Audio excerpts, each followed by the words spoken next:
उत्तराखंड विधानसभा के बजट सत्र का आज तीसरा दिन है। मेरे साथ नेता प्रतिपक्ष जी हैं। सर, सदन में आज आप लोगों का क्या मुद्दा रहेगा? नियम 310 के तहत अगर चर्चा की मांग करूं तो क्या मुद्दा रहेगा सर? देखिए, उत्तराखंड में भूमिधरी एक बहुत बड़ा मुद्दा है। 100 साल, 150 साल, 200 साल,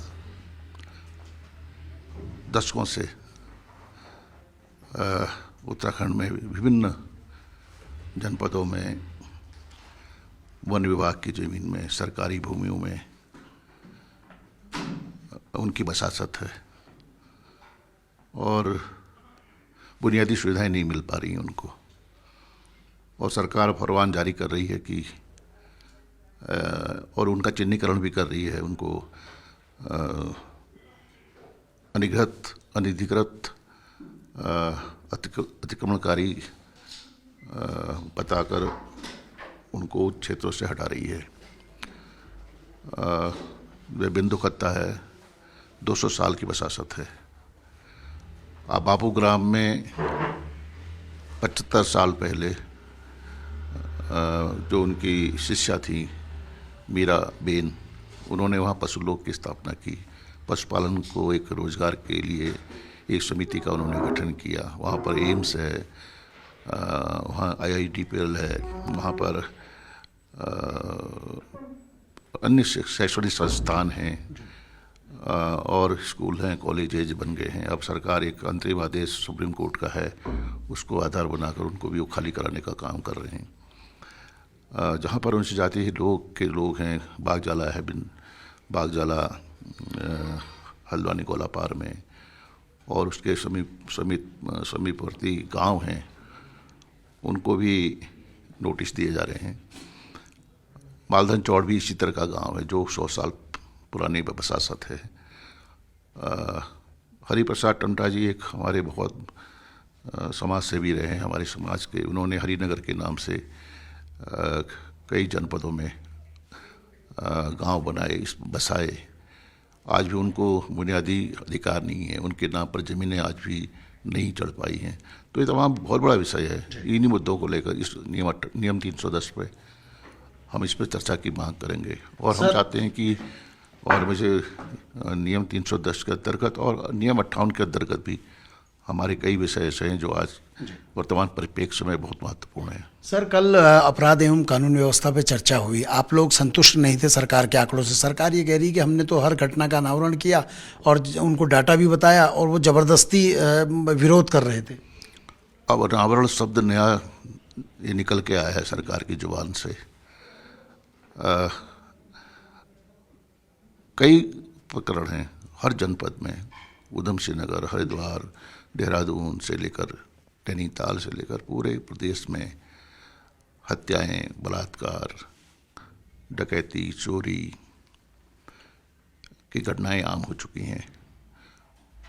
देहरादून राजधानी, वहाँ पर एक सप्ताह में ही कई हत्याएं महिलाओं की हो जाती हैं और सरकार उनको उसका खुलासा नहीं कर पाती है।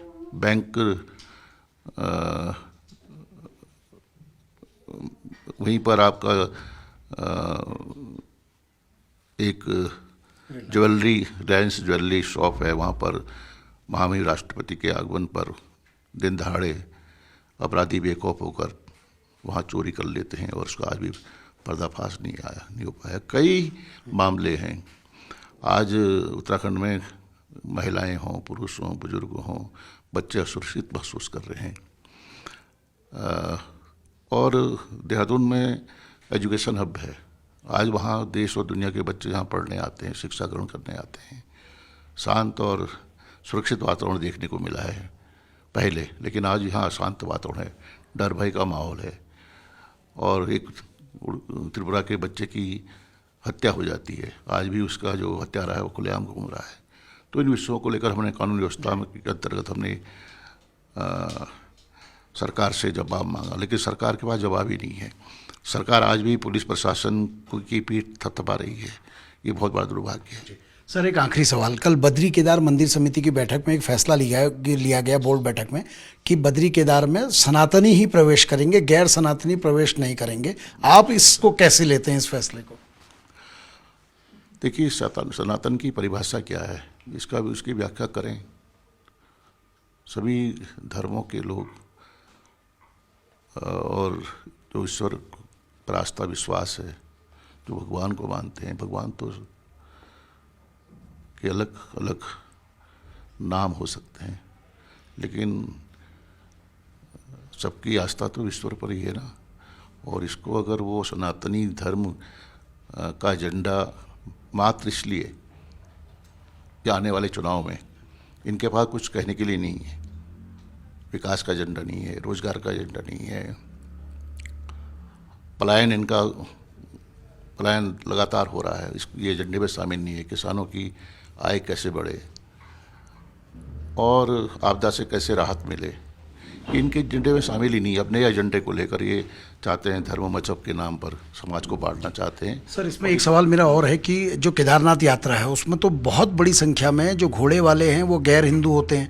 बद्रीनाथ और केदारनाथ की यात्रा में टैक्सी चालक जो हैं वो बड़े पैमाने पर गैर हिंदू। आपको लगता नहीं अगर ये फैसला लेंगे तो यात्रा भी डिस्टर्ब होगी? निश्चित रूप से रोजी रोटी का जरिया है और अनादिकाल से यहाँ पर तब रास्ते भी नहीं थे, आने जाने की सुविधा भी नहीं थी, तब से लेकर आज तक लगातार हम एक सहभागी के रूप में सब लोग एक दूसरे की मदद करते आए हैं, रोजगार भी मिले हैं।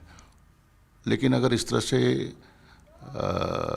सरकार फैसला लेती है तो निश्चित रूप से इससे नुकसान होगा, लोगों के रोजगार भी कटेंगे, लोगों की सुविधाएं भी नहीं मिलेंगी। ये तुगलकी फरमान है, मेरा मानना ये है। उत्तराखंड विधानसभा के बजट सत्र को लेकर नेता प्रतिपक्ष का कहना है कि सरकार जवाब देने से बच रही है। अपराध कानून व्यवस्था पर सरकार ने झूठे आंकड़े पेश किए हैं और साथ ही उनका ये कहना है कि गैर सनातनियों के प्रवेश का जो फैसला लिया गया है बोर्ड द्वारा वो भी गलत है, लोगों के रोजगार पर भी इससे संकट आएगा। कैमरा पर्सन संदीप बड़ला के साथ सुरेंद्र डसीला, जी मीडिया, गैरसैंण।